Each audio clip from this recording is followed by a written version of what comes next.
खुलुमबाय आं बड'लेण्ड बुब्लिनि जानानै रायजो राजा नोंथांमोनखौ आं गिबियावनो बरायग्रोनाय जाबाय।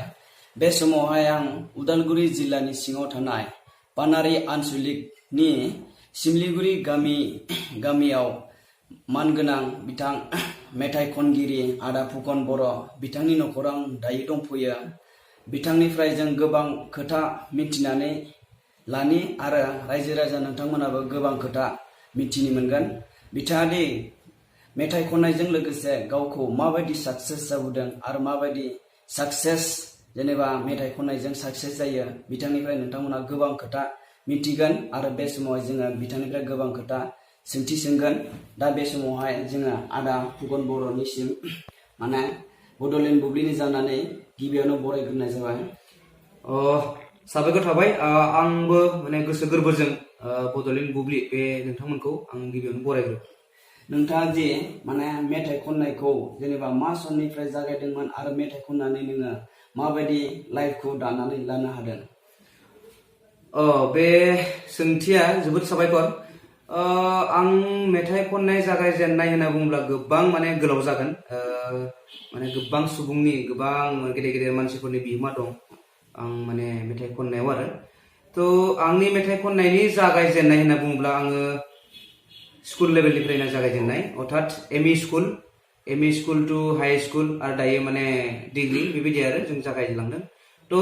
फार्स्ट टाइम आङो जागायजेननाय हिसाबै आं एम इ स्कुलाव जागायजेनदों आरो दा बेयावहाय गोबां प्रग्राम जायोमोन जोंहा, बा स्कुल उइक बा सरासतिनि प्रग्राम बा बैसागो बायदि बायदि आरो बेवहाय गोबां प्रग्राम जायोमोन। बेवहाय माने एसे इन्टारेस्ट दङमोन आरो बा मोसानाय रोजाबनाय बिदि बाहाय माने एसे इन्टारेस्ट दंमोन। दा बे इन्टारेस्ट हिसाबै जोङो बे फांसनफोराव एसे पारफर्म खालामोमोन बा मोसायोमोन जों बा रंजायोमोन रोजाबोमोन। दा बिदिनो रोजाबै जेब्ला आङो एम इ स्कुलनिफ्राय पास खालामनानै जेब्ला क्लास 8आव जेब्ला आङो पानारि हायार सेकेन्डारि बे स्कुलाव एडमिसन लाबाय अब्लाना 2005 मोन। आं एम इ स्कुल जेब्ला सोमलिगुरि एम इ स्कुलनिफ्राय जेब्ला पास जानानै पानारि हायार सेकेन्डारि स्कुलाव 8आव आं जेब्ला हाइ स्कुलाव जेब्ला एडमिसन लायो अब्लाना 2005 मोन। स' बेवहाय थांजेननाय लोगो लोगो एडमिसन लाजेननाय लोगो लोगो बे बोसोरावनो आङो डाइरेक्ट माने स्कुल उइक मोनहैखाबाय आरो। दा बे बोसोराव स्कुल उइक जादों, बे स्कुल उइकआव माने बिदिनो फांसन जादों, रोजाबनाय माने बिदि जादों आरो। दा बेवहाय आङो माने मेथाइ खननाय मोनसे कम्पिटिसनाव आंखौ माने लोगोफोरा नाम थिसनना होबाय आरो। आं गोसो गैयामोन, गिनाय दंमोन, खारन कनफिडेन्सबो गैयामोन नालाय। दा बिदिनो बिसोरो नाम थिसनना होनायाव आङो माने मेथाइ खनबाय, माने खननानै आङो बाहागो लाबाय, ओमफ्राय फार्स्ट प्राइज मोनबाय आरो। दा फार्स्ट प्राइजसो बिदि मोनबाय, फार्स्ट पजिसन मोनबाय। मोननानै दा सार बायद'आनो जियानो जा आरो जेसेबां फोरोंगिरि दङ बिथांमोना जायखिजाया प्रग्रामावनो आंखौ मेथाइ खनहोबाय थाबाय आरो। बिसोर बुंबाय जे नोङो जोबोद मोजां मेथाइ खननो हायो, नों मेथाइ खननांगोन। बिदिनो बेबायदिनो आं बेवहाय सासे बायद' लोगो मोनबाय, बे जाबाय दैजि होनना बुङो, बे टंलानिफ्राय दैजि बायद' आरो बियो आसामिसनि, बियो माबा आरो मिउजिकनि टिचार्स आरो बियो। दा बियो आंखौ बुंबाय नों टंला फै होननानै, ओमफ्राय फैबाय आं बिनाव सोलोंबाय। बेयाव मथा मथि 3-4 बोसोर सोलोंबाय आरो। सोलोंनानै मथा मथि जेनेबा क्लासिकेल माखासे मेथडखौ बियो आंनो होनानै आं दाबो गुरु मानि आं बेखौ होनानै बिदिनो माने मेथाइ बिदिनोथ' दंखादों, बिदि खनग्रा जाबाय आं स्टेजाव खनै दा स्पेसियेलि आं साबायखर बावगोन दुलाराय बर' फरायसा आफादनि बे पानारि आनसलिक जोंनि एबसुखौ। बिथांमोननि माखासे बिहोमायाव आं माने गोबां माने आं हेल्प मोनदों आरो। धरिलक माने हमना ला बे बर'नि माखासे मिथिं दावथिंफोराव, हमना ला बे देंखो मोसानाय बा बे बैसागो फांसन जायखिजाया माने प्रग्रामाव आंखौ मेथाइ खननो बिसोर खाबु होयो आरो। होयै बिदिनो आङो देंखो मोसानाय उदालगुरि जिल्ला डिस्ट्रिक्टनि बे मोनसे हाबाफारि, बेहाय आङो माने सेकेन्ड प्राइज मोनदोंमोन, बेयावबो आं माने देरहानो हादोंमोन। थ' बे थांबायनोसै। बिनि उनाव आरो हायार सेकेन्डारि लेभेल बारबाय, फरायनाया बारनानै आं टंला कलेजाव फैबाय। टंला कलेजाव फैनानै आङो बेवहाय लोगो मोनबाय आंनि दामग्रा देग्राफोरखौ, अर्थात बे आंजों लोगोसे दामो जे लहर मेल'डि बेन्डनि सानैसो सुबुं जेरै गौरीशंकर बरदेनि टप्प' बिथांमोनखौ लोगो मोनबाय, लोगोसे फरायबाय माबाय। बिदिनो कलेजनिफ्राय जों प्रग्राम खालामग्रा जाबाय गुवाहाटि इउनिभारसिटियाव। जोंहा कलेजनिफ्राय माने इउथ फेस्टिभेल मोनसे प्रग्राम जायो। बेहाय गुवाहाटि इउनिभारसिटियाव जेसेबां बिनि आन्दाराव दङ कलेजफोर, बिनि आन्दाराव मोनसे कम्पिटिसन अल आसाम आरो जेसेबां दङ, दा बेवहाय कम्पिटिसन खालामनो थाङोमोन कलेजनिफ्राय। बेवहाय आङो 3 टाइम गल्ड मेडेल मोनबाय गुवाहाटि इउनिभारसिटियाव, ओमफ्राय मोनसे मोनदों सेकेन्ड माने प्राइज मोनदों आरो। बिनि उनाव आं क'क्राझारावबो आंखौ दैथायहरबाय टंला कलेजनिफ्राय बिसोरो मास्टारफ्राबो सापर्ट खालामबाय प्रिन्सिपालानो जा बायद'आनो जा सब सापर्ट खालामग्रा जाबाय आरो खालामो बिदिनो आंखौ क'क्राझार बे ईशान मुसाहारि बे मेम'रियेल मोनसे सेलेब्रेसन जायो बेहाय क'क्राझार गभर्नमेन्ट कलेजाव बेवहायबो माने आंखौ 3 बोसोराव 3 बोसोरावबो मोनसे बोसोराव बैसागो माने फक सं आरो मडार्न सं फक सं मडार्न सं बे 3 बोसोरावबो फार्स्ट प्राइज सेकेन्ड प्राइज बिदि मोननानै मथामथि आं 6थासो प्राइज लाना फैबाय आरो कलेजनि नामै दा कलेजआ जोबोद माने मोजां मोनबाय आरो आंनि थाखाय कलेजआ नाम जादों बा कलेजखौ जोबोद माने गोजौआव लांबाय बिदि आरो दा बे जाबाय आंनि मिउजिकनि जागायजेननाय जायो दा बिनि उनाव जेब्ला आं मेथाइ खननो जेब्ला स्टेज पारफर्म खालामनो सोलोंजेनबाय आरो अब्लाथ' गोबां सुबुंनि बिहोमा दं गिदिर गिदिर सुबुंनि बिहोमा दं बे जाहैबाय स्पेसियेलि आं नाम लागोन आं जेब्ला स्टेजाव मेथाइ खननो सोलोंजेनदों आरो जे प्रग्राम खालामनो सोलोंजेनदों बिनि फार्स्ट आङो टंलायाव सासे जोबोद मोजां मिउजिक डाइरेक्टर दङ दासिम बिथाङा मिउजिक खालामबाय थायो बिथांखौ आं फार्स्ट लोगो मोनदों टंलायाव आरो ओरैनोथ' कुसिबिलाव जोंहा दंखायोमोन गोबां दामगिरि बिथांमोन दंखायोमोन जोङो राजिब डेका बिपुल बरुवा बिजय दा बा बुगुन बा आरो बिथिं गोबां दङ आरो गोबां दामगिरि दङ बिथांमोननि नामखौ लाजोबनो हायाखै आं बे जाबाय कुसिबिलि थाहैबाय दा टंलायाव फैनानै आं मिउजिशियान हिसाबै स्पेसियेलि आंनि लाइफआव आंखौ बिसोरो माने जोबोद आगबारिना होलांबाय आरो माने आवगायना होलांबाय बिथांमोना जाबाय अमर बर' बिथां मिउजिक डाइरेक्टर बिथांनि नामखौ लाखानांगोन बिथाङा जोबोद मोजां किबोर्ड दामो आरो प्लास बेहा स्टुडिअ दं टंला कलेज खाथियाव बिथांनि नामखौ लाथारनांगोन आं आरो गिबि फार्स्ट अडिअ रेकर्डिं खालामजेनदों आरो केसेटआव मेथाइ खनजेनदों बे चान्सखौबो अमर आदा बिथाङा होदों आरो बिथांनि स्टुडिअ नों फार्स्ट मेथाइबो रेकर्डिं खालामजेनदों बे आंनि लाइफनि मेथाइ खननाय जिथु केसेटआव खनजेननाय बे आंनि मोनसे लाइफनि मोनसे हिस्टरि आरो स' अमर आदा बिथांनि बे स्टुडिअआव खनजेनदों बे आरो गोबां प्रग्राम अमर आदाजों खालामदों बिसिनि बेन्ड दङमोन अमर बर' कृष्ण डेका रातुल दा चक्रदा रिंसार दैमारि माने गोबां रिंसार दा बिथांमोन दंमोन आरो गोबां मिउजिक दं आरो दिपेन शर्मा जा बिग्राय दामो बियो गौतम बिग्राय आरो मेनका बेजों दामनाय बिसोरनि मिउजिशियान आरो बिसोरनि ग्रुप गोबां बिहोमा दङ आरो दा फैयै फैयै बिथांमोनाथ' बिहोमा होबायनोसै प्रग्राम खालामनाय माने बिदिनो लाबथिंबाय बिसोर आंखौ प्रग्रामाव बिथिं लांनाय बिसोर प्रग्रामफोराव लाङै बिदिनो आंहा माने कनफिडेन्सआ बारायलांबाय थाबाय आरो सोलोंबाय थाबाय बिथांमोननिफ्राय सोलों बेनिफ्राय फैयै दायो आंनि जिथु बेन्ड लहर मेल'डि बेन्ड बेखौ लोगो मोनलायबाय बेखौ लोगो मोननानै दा गोबां हिस्ट्रि दङ खायफानि नामखौ लाजोबनो हायाखै खायफा माने लाजोबनो हानाय नङा लोगो मोनै दायो आं दा जिथु बेन्ड दङ बेवहाय जोंहा दङ दनेश स्वर्गियारि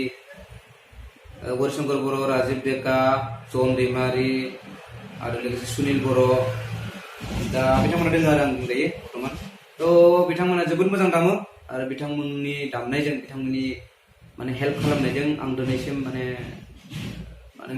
हेल्प मोनबाय थादों आरो आं आवगायलांबाय थानो हादों आरो बिनिसाय बयनिख्रुइबो गेदेर बाथ्राया जाबाय रायजोनि अननाय बे रायजोनि अननाय बे अननाया आंखौ दिनैसिम माने एकदम माने आंखौ इनकारेज खालामबाय थादों आरो लांबाय थादों जे बुंदों दे फुकन बर'आव जेराव थाङो बेयावनो आंजों रंजाफादों मोसाफादों आरो रायजोफोरा दासिमबो आंखौ लिंबाय थायो प्रग्रामफोराव बैसागोआनो जा जायखिजाया प्रग्रामावनो आरो मिथिं दावथिङानो जा रायजोफोरा ओरैबादि अनो आंखौ बर' रायजोफ्रा स' आङो गासै जोंनि बर' हारिनि रायजो राजा नोंथांमोनखौ आंखौ अनसायनायनि थाखाय आंखौ मोजां मोननायनि थाखाय आरो आंखौ मेथाइ खननायाव आंखौ माने हेफाजाब खालामबाय थानायनि थाखाय मानगोनां रायजो राजा नोंथांमोनखौबो आङो जोंनि बे लहर मेल'डि बेन्डनिफ्राय नोंथांमोनखौ आङो एकदम रोजा साबायखर बावदों आरो उनफ्रावबो जोंखौ बिदिनो अनबाय थागोन आरो हेफाजाब खालामबाय थागोन बेखौनो गासै रायजो राजा नोंथांमोननिसिम आङो साबायखर बावदों आरो लोगोसे बड'लेण्ड बुब्लि नोंथांमोनखौबो आंनि गोसो गोरबोनिफ्राय साबायखर बावबाय आरो नोंथाङा जे जेनेबा मेथाइ खनदों फार्स्ट टाइम नों केसेट दिहुननाय मेथाइनि मुंखौ रोजाबनो हागोन आच्छा बे जोबोद इन्टारेस्टिं खोथा आं जेब्ला मेथाइ फार्स्ट रेकर्डिं खालामजेनदों अमर आदानि बे स्टुडिअ माने आंथ' गोदान नालाय गोदानथ' फारसेथिं अमर आदाया माने जोबोद माने बियो माने ओरैबायदि अनसुला माने मानसिया अमर आदाया जोबोद अनोथ' मानसिखौ माने जोबोद फोरोंनायाव बिहा जोबोद माने सोरबा भुल जादोंबा गोरोन्थि जादोंबा बुंनो हानायाव माने जोबोद माने माबा आरो इनकारेज होयो आरो अनो आरो मानसिखौ जे नोङो बिदि खालामना ओरै खालाम थ' बेखिनि खोथाखौ आं गोसोआव दङ थ' बिथाङा गोसोआव थायाबो जानो हागौ अमर आदाया खारन बिथाङा गोबां मानसि लोगो मोनदों थांदों नङा होमबा खिन्थु आं गोसोआव दङ आरो जे नोङो माने मेथाइ खननायाव ओरै खालाम बेखिनि बुस्थु आं गोसोआव लायोमोन आरो गोसोआव लानानै बिथाङा आंखौ माने फार्स्ट रेकर्ड होजेनदोंमोन आरो बे मेथाइखौ आं एसे बावबाय गोबां गोबाव जाबाय नालाय थेवब्लाबो एसे गोसोआव थानायखौ एसे खनना होनोसै आं दै औ बे आंनिनो टिउन आं गाव लिरनाय आरो बेहाय अमरादानि मिउजिक दा एसे बोना होनोसै आं माने गोसोआव जिखिनि दङ बेखौ खालामसै आरो आच्छा माबोला बिरथिंगोन बर' हारिनि खौसेथिनि फिरफिला अराय बुहुमाव माबोला बिरथिंगोन बर' हारिनि खौसेथिनि फिरफिला अराय बुहुमाव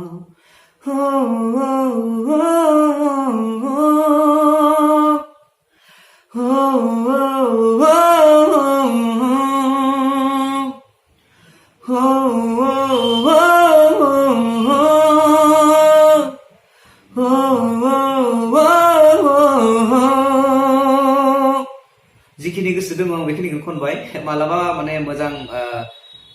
लिरिक्स लानानै मोजां खनसिगोन दा बेखिनियावनो साबायखर बावबाय आरो नोंथाङा जे मेथाइ खनदों बै मेथाइ खननायजों लोगोसे गावनि न'खरखौ माबायदि जेनेबा साक्सेस खालामनो हादों बे जोबोद मोजां खौरां अर्थात मोजां कुइसन आरो बियो न'खर साक्सेस माने आं दासिमबोथ' साक्सेस आं गाव साक्सेस जाजोबनो हायाखै नालाय गावनो आं फुलफिल जाजोबनो हायाखै आं दासिमबो सोलोंगासिनो दङ आरो साक्सेस खालामनो नाजागासिनो दङ स्पेसियेलि आं गाव साक्सेस खालामनो हाथ'वाखै दासिमबो खिन्थु नाजानाय दङ आरो दा न'खरनि साक्सेस न'खराथ' आंनिया जोबोद दुखुजों बुंफबनाय आरो जोबोद माने बिदि माने खोब माने धोनि बिदि नङा जोबोद माने गोरिब आरो गोरिब गिबियावनो जोंहा आइ आफानि मुं लानांगोन आङो न'खर हिसाबै आरो न'खर हिसाबै जोंहा आफाया 26 अर्थात 26 इयार्स बोसोर आरो दाहोना थाबोनानै न'खरखौ फिसिनाय मानसि 26 बोसोर आरो दाहोना थाबोदों दाहोना थायै बे समाव माने जोंहानि बे आफाया आरो न'खरखौ माने बेंबोदोंमोन आरो खोब हा हु बिदि जेबो गैयामोन थ' लासै लासै बिदिनो दाहोना थायै न'खरखौ फिसि जोंहा आदा सानै दङ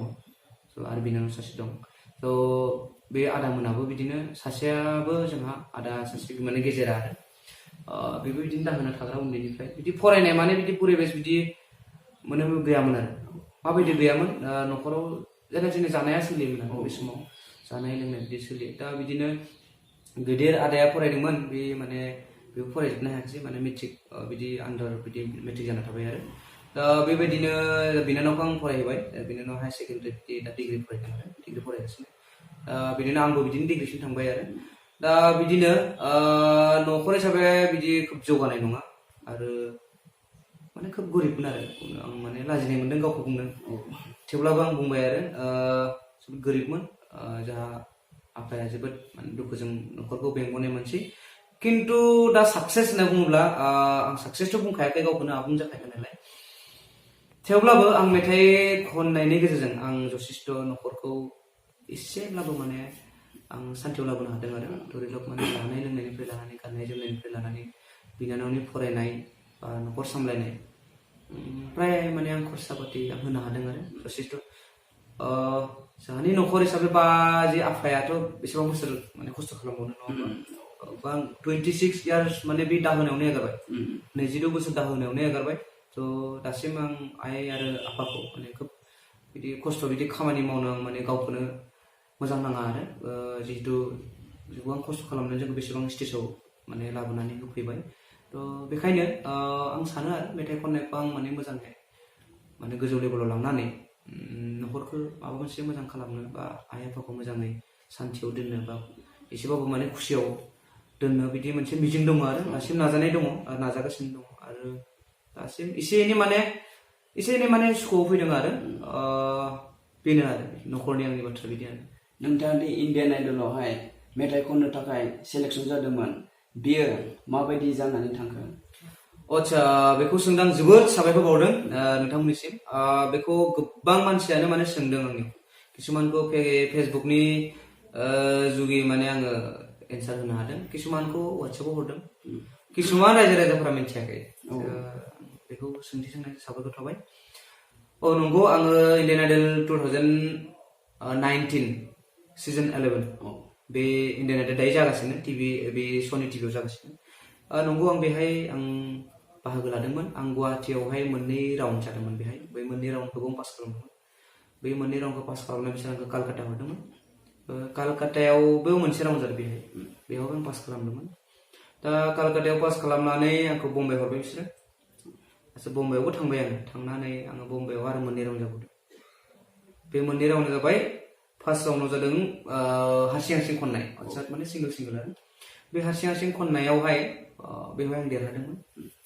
बेवहायबो आं देरहाबाय आरो बम्बाइयाव आरो दा बेखौ देरहानानै लास्ट मोनसे राउन्ड जागोन आरो बे राउन्डखौ बारोब्ला माने डाइरेक्ट टिभि श'